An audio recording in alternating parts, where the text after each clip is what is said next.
already signed up for small-scale food production, or if you'd like to sign up starting now, please use this paper, name, student ID, and cell phone number. This way I can ensure that you get priority enrollment over randoms. On the other hand, if you're kind of on the fence and you're not really sure and getting up to your period sounds kind of dicey, please don't sign up because there's a very limited number of seats, and I think there are way more students than I can teach. So I would hate for you to be there kind of dragging your feet and then bail in December when it's too late for another student to take your place. The thing I talked to you about yesterday, like the aid thing, remember? After class. Yes. When do I do that? Is that like at the beginning of the year? Talking about other class enrollment, you guys may already know, and if not, you should know, that I run a huge team of student aides and I can't function without them, and I spoil them in any way I possibly can. I write unbelievable rec letters for them. I give them a fridge, computers they can use, flexibility to use their school time however they need it, personal favors if I can provide them. My aides work really hard, and I do everything I can to pay them for it. I cook for them. For students who would like to aid for me, whether it's for community service, or for class credit, or just for volunteerism, the way that usually works is next year, you look at where your real schedule is, and if you have mobility within your real schedule, then you go get a pink sheet of paper from the counseling office, bring it to me, and we fill that out.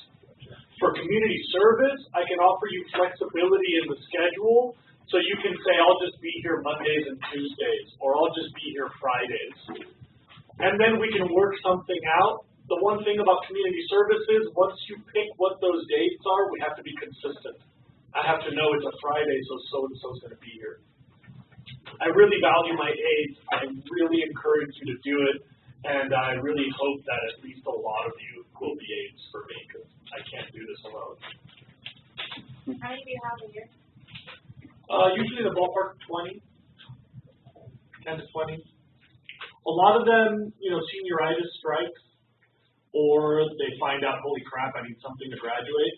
So I usually have more in the first half of the year than in the second half.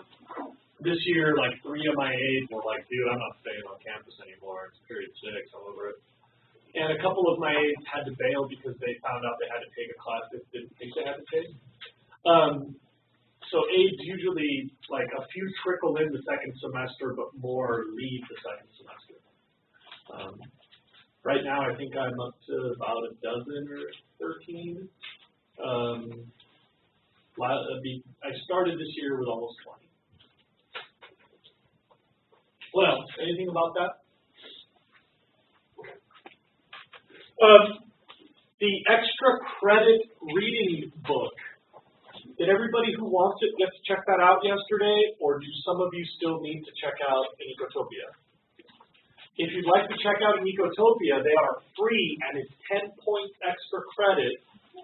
But I know, if you do well on the exam, if you'd like a free copy to check out from me, you can grab them from over here. They are numbered. When you get back to your desk, give me your last name and the number on the bottom of the book.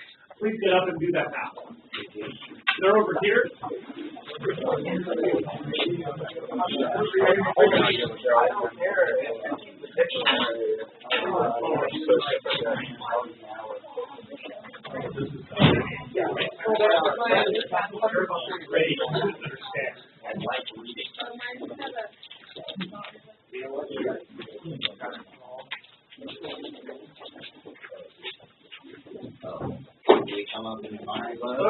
By the way, some people read.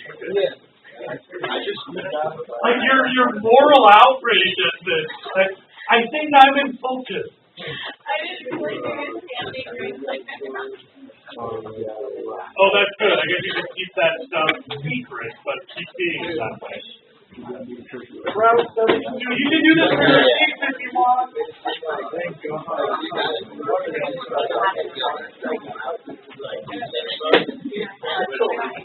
Here, what forces make this? They said, guys, next.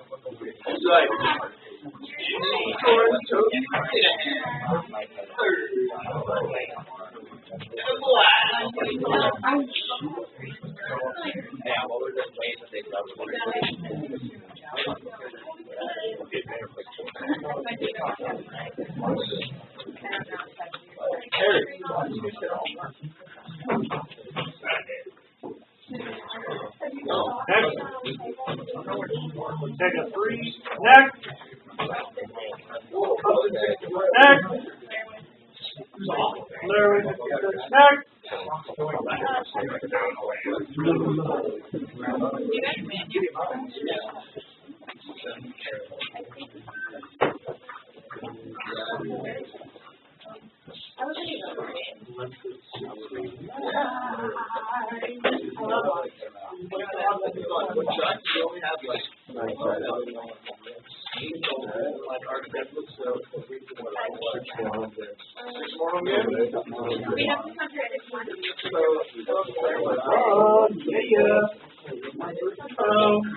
Gold medal.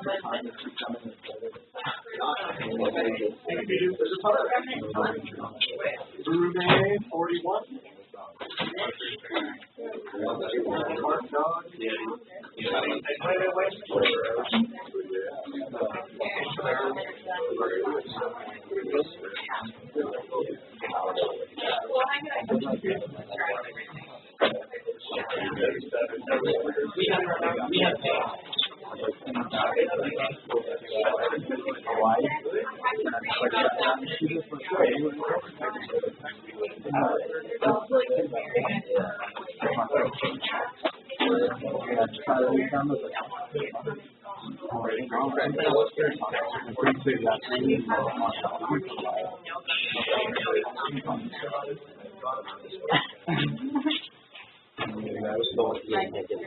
Next.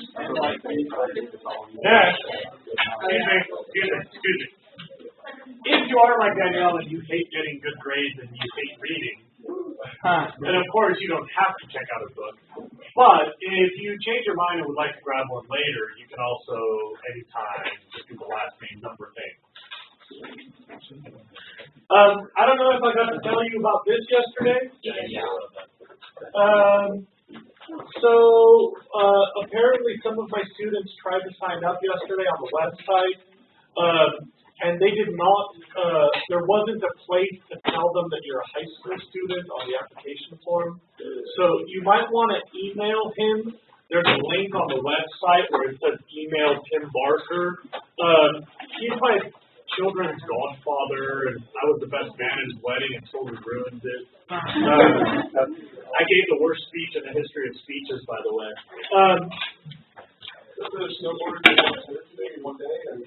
He's a, what? So he does surf camps in San Diego for little kids, mountaineering camps in the Sierras for little kids, but he's starting a Thursday afternoon bouldering class. So people learn how to boulder safely, how to protect the rock, how to spot each other.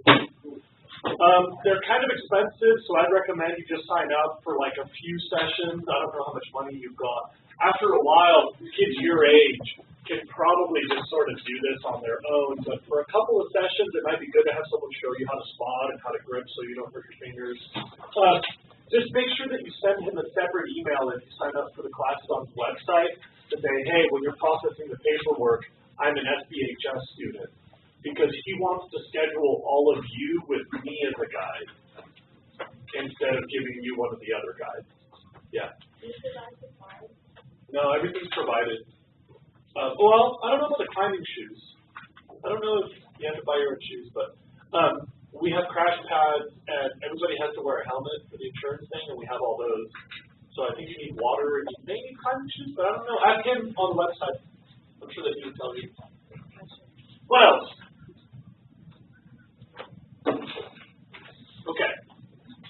Next. About the AP exams, there's papers in the back if you need them. I have a couple of things to tell you. And then I want to help you decide whether or not you should purchase an exam. Here are the things you need to know. First of all, most of you will wait until the last minute to purchase your exams. I have to warn you that's a horrible idea. If the business office is busy when you get to the deadline, there is a giant jump in price. AP sales start next Monday and finish right before spring break. Anytime after this, there's a $10 late fee, but that $10 late fee is for just a few days, and then there's a $50 late fee. That's per exam.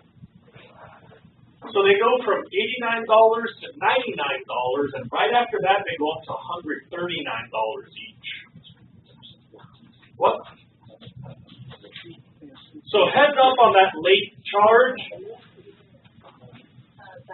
If you qualify for free and reduced lunch, the AP exams are much more economical, under $20. Yeah, so whatever that is, if you do get free and reduced lunch, make sure that you bring proof of that when you order your AP exams. Yes?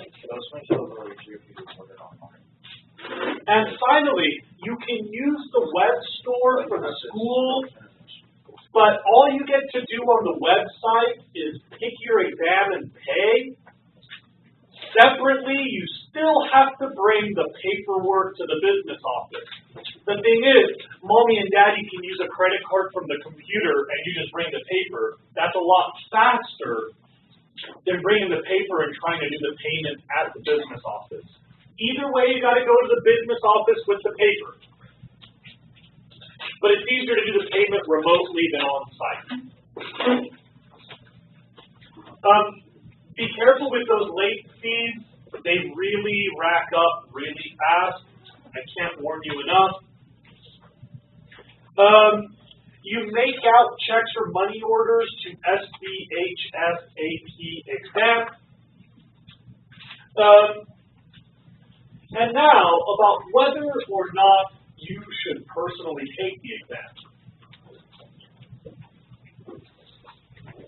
Hello?